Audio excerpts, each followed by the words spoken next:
ನಮಸ್ತೆ ವೀಕ್ಷಕರೇ, PR ಅಕಾಡೆಮಿಗೆ ಸ್ವಾಗತ. ಬೆಂಗಳೂರಿನಲ್ಲಿ ಮತ್ತೊಂದು ಸರ್ಕಾರಿ ಹುದ್ದೆಯನ್ನ ತಗೊಂಡು ಬಂದಿದ್ದೀವಿ. 1.5 ಲಕ್ಷ ರೂಪಾಯಿ ತನಕ ಸ್ಯಾಲರಿ ಇರುವಂತಹ ಜಾಬ್ ಇದಾಗಿರುತ್ತೆ. ಇದು ಯಾವ ಜಾಬ್ ಡೀಟೇಲ್ಸ್ ತಿಳ್ಕೋಬೇಕು ಅಂತ ಹೇಳಿದ್ರೆ ವಿಡಿಯೋನ ಕೊನೆ ತನಕ ನೋಡಬೇಕು. ಅದಕ್ಕಿಂತ ಮುಂಚೆ ಇನ್ನೂ ಚಾನಲ್ ಸಬ್ಸ್ಕ್ರೈಬ್ ಆಗಿಲ್ಲ ಅಂದ್ರೆ ಆ ಸಬ್ಸ್ಕ್ರೈಬ್ ಬಟನ್ನ ಹಾಗೆ ಪ್ರೆಸ್ ಮಾಡಿ. ಪ್ರತಿ ದಿನಾನು ಗವರ್ನಮೆಂಟ್ ಜಾಬ್ ಡೀಟೇಲ್ಸ್ನ ನಿಮಗೆ ತಲುಪಿಸ್ತೀವಿ. ಇವಾಗ ವಿಡಿಯೋನ ಶುರು ಮಾಡೋಣ. ಇಸ್ರೋ ಅಂತ ಹೇಳಿದ್ರೆ ಇಂಡಿಯನ್ ಸ್ಪೇಸ್ ರಿಸರ್ಚ್ ಆರ್ಗನೈಸೇಷನ್ ಅವರು ಅದರ ಅಡಿಯಲ್ಲಿ ಬರುವಂತಹ ಲಿಕ್ವಿಡ್ ಪ್ರಪಲ್ಷನ್ ಸಿಸ್ಟಮ್ ಸೆಂಟರ್ ಅಂದ್ರೆ ಒಂದೊಂದು ಡಿವಿಷನ್ಸ್ ಇರುತ್ತೆ ಇಸ್ರೋದಲ್ಲಿ. ಅದರಲ್ಲಿ ಇದೊಂದು ಡಿವಿಷನ್ ಇಸ್ರೋ LPSC ಅಂತ ಹೇಳ್ತಾರೆ. ಅದರಲ್ಲಿ 23 ಹುದ್ದೆಗೆ ಅರ್ಜಿಯನ್ನ ಕರೆದಿದ್ದಾರೆ. ಉದ್ಯೋಗ ಸ್ಥಳ ಬೆಂಗಳೂರು ಕರ್ನಾಟಕ ಮತ್ತೆ ತಿರುವನಂತಪುರಂ ಕೇರಳ, ಎರಡೂ ಪ್ರದೇಶಗಳಲ್ಲೂ ಕೂಡ ಹುದ್ದೆಗಳು ಖಾಲಿ ಇದೆ. ಅಸಿಸ್ಟೆಂಟು, ಡ್ರೈವರ್ ಮತ್ತೆ ಇನ್ನಿತರೆ ಹುದ್ದೆ ಖಾಲಿ ಇದೆ. ಸ್ಯಾಲರಿಯನ್ನು ನೋಡೋದಾದ್ರೆ 19,900 ರೂಪಾಯಿಂದ ಹಿಡಿದು 1,42,400 ರೂಪಾಯಿ ತನಕ ಸ್ಯಾಲರಿ ಇರುತ್ತೆ. ಯಾವ್ಯಾವ ಹುದ್ದೆ ಎಷ್ಟೆಷ್ಟು ಖಾಲಿ ಇದೆ ಅಂತ ಹೇಳಿ ನೋಡೋಣ. ಅಸಿಸ್ಟೆಂಟ್ ಹುದ್ದೆ 12 ಖಾಲಿ ಇದೆ. ಸಬ್ ಆಫೀಸರ್ ಹುದ್ದೆ 1 ಖಾಲಿ ಇದೆ. ಟೆಕ್ನಿಷಿಯನ್ ಬಿ ಹುದ್ದೆ 6 ಖಾಲಿ ಇದೆ. ಹೆವಿ ವೆಹಿಕಲ್ ಡ್ರೈವರ್ ಎ ಹುದ್ದೆ 2 ಖಾಲಿ ಇದೆ. ಲೈಟ್ ವೆಹಿಕಲ್ ಡ್ರೈವರ್ ಎ ಹುದ್ದೆ 2 ಖಾಲಿ ಇದೆ. ಟೋಟಲ್ 23 ಹುದ್ದೆಗಳು. ನೆಕ್ಸ್ಟ್ ಅಪ್ಲಿಕೇಶನ್ ಫೀಸ್ ಅಂದ್ರೆ ಅಪ್ಲಿಕೇಶನ್ ಶುಲ್ಕವನ್ನು, ಅರ್ಜಿ ಶುಲ್ಕವನ್ನ ತಿಳ್ಕೊಳ್ಳೋದಾದ್ರೆ ಫಿಮೇಲ್ ಕ್ಯಾಂಡಿಡೇಟ್ಸ್ಗಳಿಗೆ, SC ST ಕ್ಯಾಂಡಿಡೇಟ್ಸ್ಗಳಿಗೆ, PWBD ಅಂದ್ರೆ person with benchmark disability ಅಂಗವಿಕಲ ಕ್ಯಾಂಡಿಡೇಟ್ಸ್ಗಳಿಗೆ ಮತ್ತೆ ex servicemen, retired army ಜನರಲ್ಸ್ಗಳಿಗೆ ಅಪ್ಲಿಕೇಶನ್ ಶುಲ್ಕ ಇರೋದಿಲ್ಲ. ಉಚಿತವಾಗಿ ಅರ್ಜಿಯನ್ನ ಹಾಕೊಳ್ಬಹುದು. ಇನ್ನಿತರೆ ಎಲ್ಲ ಕ್ಯಾಂಡಿಡೇಟ್ಸ್ಗಳಿಗೂ ಕೂಡ 750 ರೂಪಾಯಿ ಅರ್ಜಿ ಶುಲ್ಕವನ್ನ ಇಟ್ಟಿರ್ತಾರೆ. ನೀವು ಈ ರಿಸರ್ವೇಶನ್ಗಳನ್ನ ಪಡ್ಕೋಬೇಕು ಅಂತ ಹೇಳಿದ್ರೆ ನಿಮ್ಮ ಹತ್ರ ಪ್ರಮಾಣ ಪತ್ರಗಳಿರಬೇಕು. SC ST ಕ್ಯಾಂಡಿಡೇಟ್ಸ್ ಆಗಿದ್ರೆ ಜಾತಿ ಪ್ರಮಾಣ ಪತ್ರ ಇರಬೇಕಾಗುತ್ತೆ. ಅಂಗವಿಕಲತೆ ಆಗಿದ್ರೆ ಅಂಗವಿಕಲತೆಯ ಪ್ರೂವ್ ಮಾಡುವಂತಹ ಪ್ರಮಾಣ ಪತ್ರ ಆಗಿರಬೇಕಾಗುತ್ತೆ. ಎಕ್ಸ್ ಸರ್ವಿಸ್ ಮೆನ್ ಆಗಿದ್ರೆ ಎಕ್ಸ್ ಸರ್ವಿಸ್ ಮೆನ್ ಸರ್ಟಿಫಿಕೇಟ್ ನಿಮ್ಮ ಹತ್ರ ಇರಬೇಕು. ನೆಕ್ಸ್ಟ್ ಅಪ್ಲಿಕೇಶನ್ ಶುಲ್ಕವನ್ನ ನೀವು ಆನ್ಲೈನ್ ಮುಖಾಂತರ ಪೇ ಮಾಡಬೇಕು. ಸೆಲೆಕ್ಷನ್ ಪ್ರೋಸೆಸ್ನ ತಿಳ್ಕೊಳ್ಳೋಣ ಇವಾಗ. ಸೆಲೆಕ್ಷನ್ ಪ್ರೋಸೆಸ್ನ ನೋಡಿದ್ರೆ ಲಿಖಿತ ಪರೀಕ್ಷೆಯನ್ನ ಬರೀಬೇಕಾಗತ್ತೆ. ಅದಾದ ನಂತರ ನಿಮ್ಮ ಸ್ಕಿಲ್ ಟೆಸ್ಟ್ ಇರುತ್ತೆ. ಇದಿಷ್ಟು ಸೆಲೆಕ್ಷನ್ ಪ್ರೋಸೆಸ್ನ ವಿವರ. ನೆಕ್ಸ್ಟ್ ಅರ್ಜಿಯನ್ನ ಹೇಗೆ ಹಾಕೊಳ್ಳೋದು ಅನ್ನೋದನ್ನು ತಿಳಿಸ್ಕೊಡ್ತೀನಿ. ಅದಕ್ಕಿಂತ ಮುಂಚೆ ದಯವಿಟ್ಟು ಈ ವಿಡಿಯೋಗೆ ಇನ್ನೂ ಲೈಕ್ ಮಾಡಿಲ್ಲ ಅಂದ್ರೆ ಆ ಲೈಕ್ ಬಟನ್ನ ಪ್ರೆಸ್ ಮಾಡಿ. ನಮಗೂ ಕೂಡ ನೀವು ಲೈಕ್ ಮಾಡಿದಾಗ ವಿಡಿಯೋ ಮಾಡಬೇಕು ಅಂತ ಒಂದು ಪ್ರೋತ್ಸಾಹ ಸಿಗತ್ತೆ. ನೆಕ್ಸ್ಟ್ ನಿಮ್ಗೆ ಏನಾದರೂ ಗೊತ್ತಿಲ್ಲ ಅಂತ ಹೇಳಿದ್ರೆ ನಾವು ವೆಬ್ಸೈಟ್ನ ಕ್ರಿಯೇಟ್ ಮಾಡಿದೀವಿ ನಿಮಗೆ ಪ್ರತಿದಿನ ಗೌರ್ಮೆಂಟ್ ಜಾಬ್ ಡೀಟೇಲ್ಸ್ ತಿಳಿಸ್ಕೊಡೋದಕ್ಕೋಸ್ಕರ.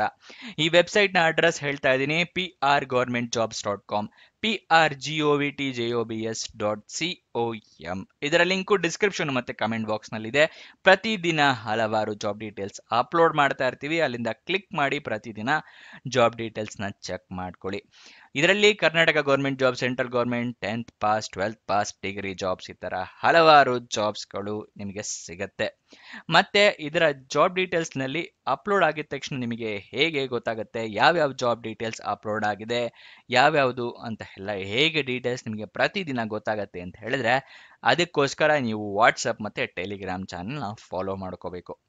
ಇದರಲ್ಲಿ ಫಾಲೋ ಮಾಡಿಕೊಂಡ್ರೆ ಪ್ರತಿದಿನ ಜಾಬ್ ಡೀಟೇಲ್ಸ್ ಅಪ್ಲೋಡ್ ಆದಾಗ ನಿಮಗೆ ಯಾವ್ಯಾವ ಜಾಬ್ ಡೀಟೇಲ್ಸ್ ಅಪ್ಲೋಡ್ ಆಗಿದೆ ಅದರ ಲಿಂಕು ಮತ್ತೆ ಯಾವ್ಯಾವ ಜಾಬ್ ಡೀಟೇಲ್ಸ್ ಕೊನೆಗೊಳ್ತಾ ಇದೆ ಅದರ ಲಿಂಕ್, ಈ ಥರ ಪ್ರತಿದಿನನೂ ಪ್ರೊವೈಡ್ ಮಾಡ್ತೀವಿ.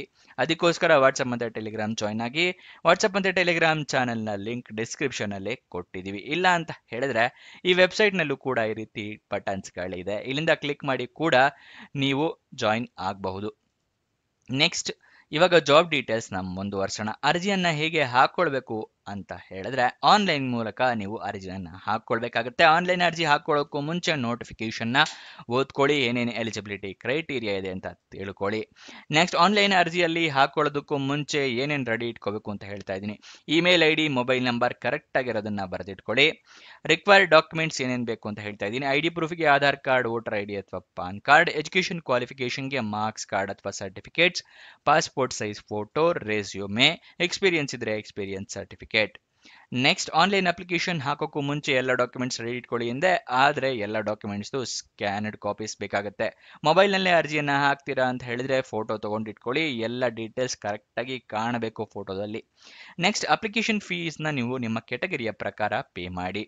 ಅಪ್ಲಿಕೇಶನ್ ಸಬ್ಮಿಟ್ ಮಾಡಿದ ಮೇಲೆ ರೆಫರೆನ್ಸ್ ಅಥವಾ ಅಪ್ಲಿಕೇಶನ್ ನಂಬರ್ ಆ ಥರ ಏನಾದರೂ ಬಂದರೆ ಅದನ್ನು ಬರೆದಿಟ್ಕೊಳ್ಳಿ, ನಿಮ್ಮ ಫ್ಯೂಚರ್ ರೆಫರೆನ್ಸ್ಗೆ ಬೇಕಾಗುತ್ತೆ. ಇವಾಗ ಯಾವ್ಯಾವ ಹುದ್ದೆಗೆ ಎಷ್ಟೆಷ್ಟು ಸ್ಯಾಲರಿ ಅಂತ ತಿಳ್ಕೊಳ್ಳೋಣ. ಅಸಿಸ್ಟೆಂಟ್ ಹುದ್ದೆಗೆ 44,900 ರೂಪಾಯಿಂದ ಹಿಡಿದು 1,42,400 ರೂಪಾಯಿ ತನಕ ಇರುತ್ತೆ. ಸಬ್ ಆಫೀಸರ್ ಹುದ್ದೆಗೆ 35,400 ರೂಪಾಯಿಂದ ಹಿಡಿದು 1,12,400 ರೂಪಾಯಿ ತನಕ ಇದೆ.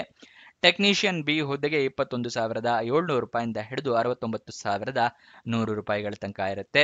ಹೆವಿ ವೆಹಿಕಲ್ ಡ್ರೈವರ್ ಎ ಹುದ್ದೆಗೆ 19,900 ರೂಪಾಯಿಂದ ಹಿಡಿದು 63,200 ರೂಪಾಯಿ ಇದೆ. ಲೈಟ್ ವೆಹಿಕಲ್ ಡ್ರೈವರ್ ಎ ಹುದ್ದೆಗೆ ಕೂಡ 19,900 ರೂಪಾಯಿಂದ ಹಿಡಿದು 63,200 ರೂಪಾಯಿ ತನಕ ಸ್ಯಾಲ್ರಿ ಇರುತ್ತೆ. ಅಪ್ಲಿಕೇಶನ್ ಓಪನ್ ಆಗಿದ್ದ ದಿನಾಂಕ 28 ಜುಲೈ 2025, ಕೊನೆಯ ದಿನಾಂಕ 26 ಆಗಸ್ಟ್ 2025. ಅಷ್ಟರ ಒಳಗಡೆ ಅರ್ಜಿಯನ್ನ ಆನ್ಲೈನ್ ಮುಖಾಂತರ ಹಾಕೊಳ್ಳಿ. ಅಫಿಷಿಯಲ್ ನೋಟಿಫಿಕೇಶನ್ ಲಿಂಕ್ ಈ ಲಿಂಕ್ ಕಮೆಂಟ್ ಬಾಕ್ಸ್ ಮತ್ತು ಡಿಸ್ಕ್ರಿಪ್ಷನ್ ಕೊಟ್ಟಿನಲ್ಲ, ಅದರಿಂದ ಎರಡನೇ ಲಿಂಕ್ ಕ್ಲಿಕ್ ಮಾಡಿದ್ರೆ ಈ ವೆಬ್ಸೈಟ್ ಓಪನ್ ಆಗುತ್ತೆ. ಅದರಲ್ಲಿ ಫುಲ್ ಕೆಳಗಡೆ ಬಂದರೆ ಅಫಿಷಿಯಲ್ ನೋಟಿಫಿಕೇಶನ್ PDF ಅಂತ ಹೇಳಿ ಲಿಂಕ್ನ ಕೊಟ್ಟಿದ್ವಿ. ಈ ಲಿಂಕ್ನ ಕ್ಲಿಕ್ ಮಾಡಿದ್ರೆ ಅಫಿಷಿಯಲ್ ನೋಟಿಫಿಕೇಶನ್ ಓಪನ್ ಆಗುತ್ತೆ. ಇಲ್ಲಿ ಎಲ್ಲ ಜಾಬ್ ಡೀಟೇಲ್ಸ್ನ ತಿಳ್ಕೊಂಡ ನಂತರ ಅರ್ಜಿಯನ್ನ ಹಾಕೊಳ್ಳಿ. ಇಲ್ಲಿ ಹಿಂದಿ ಇರುತ್ತೆ, ಅದರ ಕೆಳಗಡೆನೆ ಇಂಗ್ಲಿಷ್ನಲ್ಲಿ ಕೂಡ ಎರಡನ್ನೂ ಕೊಟ್ಟಿರ್ತಾರೆ, ಎರಡನ್ನೂ ತಿಳ್ಕೋಬಹುದು. ಅದರ ಕೆಳಗಡೆನೆ ಅಪ್ಲಿಕೇಶನ್ ಲಿಂಕ್ನ ಕೊಟ್ಟಿದ್ದೀವಿ. ಅಪ್ಲೈ ಆನ್ಲೈನ್ ಅಂತಿದೆಯಲ್ಲ, ಅದನ್ನ ಕ್ಲಿಕ್ ಮಾಡಿದ್ರೆ ಇಲ್ಲಿ ವೆಬ್ಸೈಟ್ ಓಪನ್ ಆಗುತ್ತೆ. ಇಲ್ಲಿ ನೀವು ಯಾವ ಜಾಬ್ ಡೀಟೇಲ್ಸ್ ಬೇಕೋ ಅದನ್ನ ಅರ್ಜಿಯನ್ನ ಕ್ಲಿಕ್ ಮಾಡಿ ಅಲ್ಲಿಂದ ಅರ್ಜಿಯನ್ನ ಹಾಕೊಳ್ಳಿ. ನೆಕ್ಸ್ಟ್ ಅಫಿಷಿಯಲ್ ವೆಬ್ಸೈಟ್ ಅಡ್ರೆಸ್ ಬೇಕು ಅಂದ್ರೆ lpsc.gov.in, ಇದು ಅಫಿಷಿಯಲ್ ವೆಬ್ಸೈಟ್ ಅಡ್ರೆಸ್ ಆಗಿರುತ್ತೆ. ಎಜುಕೇಶನ್ ಕ್ವಾಲಿಫಿಕೇಶನ್ ನ ವಿವರ ತಿಳ್ಕೊಳ್ಳೋಣ. ಅದಕ್ಕಿಂತ ಫಸ್ಟ್ ತಿಳ್ಕೊಂಡ್ಬಿಡೋಣ. ಅಸಿಸ್ಟೆಂಟ್ ಹುದ್ದೆಗೆ ಡಿಪ್ಲೊಮನ್ನ ಮಾಡಿರ್ಬೇಕಾಗುತ್ತೆ. ಸಬ್ ಆಫೀಸರ್ ಹುದ್ದೆಗೆ BSc ಅನ್ನ ಮಾಡಿರ್ಬೇಕಾಗುತ್ತೆ. ಟೆಕ್ನಿಷಿಯನ್ ಬಿ ಹುದ್ದೆಗೆ 10th ITI ಆಗಿರಬೇಕು. ಹೆವಿ ವೆಹಿಕಲ್ ಡ್ರೈವರ್ ಮತ್ತೆ ಲೈಟ್ ವೆಹಿಕಲ್ ಡ್ರೈವರ್ ಹುದ್ದೆಗೆ 10th ಪಾಸ್ ಆಗಿರ್ಬೇಕಾಗುತ್ತೆ.